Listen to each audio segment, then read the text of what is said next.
Job fair Malayalam ചാനലിലേക്ക് ഏവർക്കും സ്വാഗതം. കൂടുതൽ തൊഴിൽ അവസരങ്ങൾ നിങ്ങളിലേക്ക് എത്തുന്നതിനായി ഈ ചാനൽ സബ്സ്ക്രൈബ് ചെയ്യൂ. പുതിയൊരു ജോബ് ഇൻഫർമേഷൻ വീഡിയോയിലേക്ക് ഏവർക്കും സ്വാഗതം.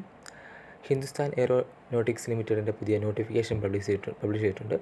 അതിനുള്ള പോസ്റ്റുകളും വേക്കൻസി വിദ്യാഭ്യാസ യോഗ്യത നമുക്ക് നോക്കാം. അസിസ്റ്റൻറ്റ് എഞ്ചിനീയർ ഇലക്ട്രോണിക്സ് 3 വേക്കൻസിയാണ് നിലവിൽ പറഞ്ഞേക്കുന്നത്. എഞ്ചിനീയറിംഗ് ഡിഗ്രിയാണ് പറയുന്നത്. ഡിഗ്രി ഇൻ എഞ്ചിനീയറിംഗ്, അതുപോലെ technology or its equivalent in electronics discipline, namely electronics, അതുപോലെ തന്നെ എക്കണോമിക്സ് ആൻഡ് കമ്മ്യൂണിക്കേഷൻ, അതുപോലെ instrumentation and control, instrumentation and electronics തുടങ്ങിയവയ്ക്കാണ് മെയിനായിട്ട് പറയുന്നത് വിദ്യാഭ്യാസ യോഗ്യതകൾ പറയുന്നത്. അടുത്തത് അസിസ്റ്റൻറ്റ് എഞ്ചിനീയർ മെക്കാനിക്കൽ, നിലവിൽ 3 വേക്കൻസി, 2 വേക്കൻസി അൺറിസർവ്ഡിനും 1 വേക്കൻസി OBCക്കുമാണ് പറയുന്നത്. Degree in engineering, technology or its equivalent in mechanical discipline ആണ് മെയിനായിട്ട് പറയുന്നത്. അപ്പോൾ വിശദമായ ബാക്കി ക്വാളിഫിക്കേഷൻ്റെ കാര്യം കൂടെ എൻ്റെ അടുത്ത് പറയുന്നുണ്ട്. അപ്പോൾ ഇതിൻ്റെ ഏജ് ലിമിറ്റ് പറയുന്നത്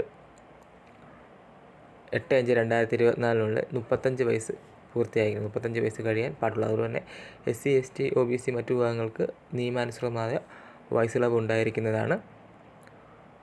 അപ്പോൾ അതിൻ്റെ സാലറി ഒക്കെ പറയുന്നത് 30,000 രൂപ മുതൽ 1,20,000 രൂപയാണ് സാലറി പറയുന്നത്. അപ്പോൾ ഇത് അപ്ലൈ ചെയ്യുന്നത് ഓഫ്ലൈൻ വഴിയാണ് അപ്ലൈ ചെയ്യേണ്ടത്. ഔദ്യോഗിക വെബ്സൈറ്റിൽ നിന്ന് ആപ്ലിക്കേഷൻ ഫോം ഡൗൺലോഡ് ചെയ്തത് ഫില്ല് ചെയ്തിട്ട് ഡോക്യുമെൻറ്റ്സ് എല്ലാം വെച്ചാണിത് നമുക്ക് പോസ്റ്റ് അയക്കേണ്ടത്. അപ്പോൾ അതിൻ്റെ അഡ്രസ്സ് ഇവിടെ കൊടുത്തിട്ടുണ്ട്, അവിടോട്ടാണ് ഇത് അയക്കേണ്ടത്. അപ്പോൾ ഫീസ് ഉണ്ടായിരിക്കുന്നതാണ് ആപ്ലിക്കേഷൻ അയക്കുന്നത്. ജനറലുകാർക്ക് 500 രൂപയാണ്. അതുപോലെ തന്നെ SC ST ഫീസ് ഉണ്ടായിരിക്കുന്നതല്ല എന്നാണ് പറഞ്ഞിരിക്കുന്നത്.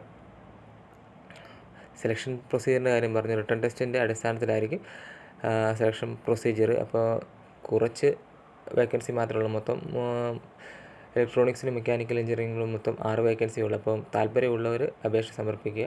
ഔദ്യോഗിക വെബ്സൈറ്റിൽ അപേക്ഷ ഫോം കിടപ്പുണ്ട്, അത് ഫില്ല് ചെയ്തിട്ട് ആ അഡ്രസ്സോട്ട് അയക്കേണ്ടതായിരിക്കും. നല്ല സാലറി സ്കെയിലൊക്കെയാണ് പറയുന്നത്. അപ്പോൾ താല്പര്യമുള്ളവർ, വിദ്യാഭ്യാസ യോഗ്യത ഉള്ളവർ, ഞാൻ ഔദ്യോഗിക വെബ്സൈറ്റും നോട്ടിഫിക്കേഷനും ഡിസ്ക്രിപ്ഷൻ ബോക്സിൽ നൽകാം. നോട്ടിഫിക്കേഷൻ ഡൗൺലോഡ് ചെയ്ത് വായിച്ച് വ്യക്തമായി മനസ്സിലാക്കിയതിന് ശേഷം താല്പര്യമുള്ളവർ അപേക്ഷിക്കുക. അതുപോലെ തന്നെ ഈ യോഗ്യതയുള്ളവർക്ക് നിങ്ങളുടെ സുഹൃത്തുക്കളുണ്ടെങ്കിൽ അവർക്ക് കൂടി ഈ വീഡിയോ ഷെയർ ചെയ്ത് കൊടുക്കുക. അപ്പോൾ മറ്റൊരു ജോബ് ഇൻഫർമേഷനുമായി വരുന്നിടം വരേക്കും ബൈ.